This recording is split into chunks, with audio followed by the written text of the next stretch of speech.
السلام علیکم، میں ہوں ڈاکٹر مختار۔ ذرا ایک لمحے کے لیے تصور کریں، آپ کو آپ کی بلی ایک چھوٹی سی خراش لگاتی ہے اور آپ اسپتال جاتے ہیں اور آپ کا ڈاکٹر آپ کو کہتا ہے کہ معذرت، اس انفیکشن پر کوئی اینٹی بائیوٹک اثر نہیں کر رہی، یا پھر عام پیشاب کا انفیکشن، اپینڈکس کا آپریشن، بچے کی پیدائش۔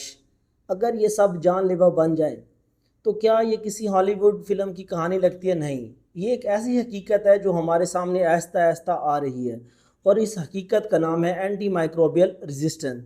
جب ہم اینٹی بائیوٹک استعمال کرتے ہیں تو زیادہ تر بیکٹیریا مر جاتے ہیں، لیکن چند ایک طاقتور بیکٹیریا بچ جاتے ہیں، اور پھر وہ ایک ایسی نسل پیدا کرتے ہیں جن پر وہ اینٹی بائیوٹک اثر نہیں کرتی۔ سادہ الفاظ میں، اینٹی بائیوٹک ایک چابی ہے اور جو بیکٹیریا ہے وہ ایک تالا ہے۔ اگر بیکٹیریا اپنا تالا ہی بدل لے تو وہ چابی اس پر اثر نہیں کرے گی۔ اب سوال یہ ہے کہ ان سب کا ذمہ دار کون ہے؟ سب سے بڑی وجہ اینٹی بائیوٹک کا غلط استعمال ہے۔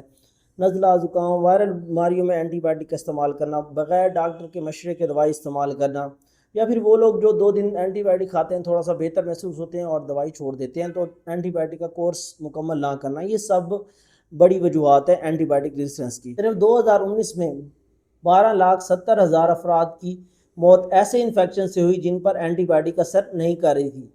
اگر ہم نے اپنی عادتیں نہ بدلی تو مستقبل میں بچے کی پیدائش ایک عام پیشاب کا انفیکشن ہمارے لیے جان لیوا ثابت ہو سکتا ہے۔ اب ہم اس سے بچ کیسے سکتے ہیں؟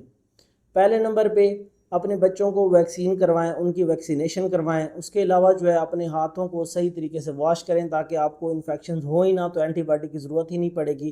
دوسرے نمبر پہ آپ اپنے جو اینٹی بائیوٹکس ہیں وہ اپنے ڈاکٹر کے مشورے کے مطابق لیں اور اس کا دورانیہ پورا کریں۔ 7 دن کا کورس ہے، 14 دن کا کورس ہے، 5 دن کا کورس ہے، وہ آپ نے ان کے مشورے کے مطابق وہ کمپلیٹ کرنا ہے۔ ملتے ہیں نیکسٹ ویڈیو میں۔ اللہ حافظ۔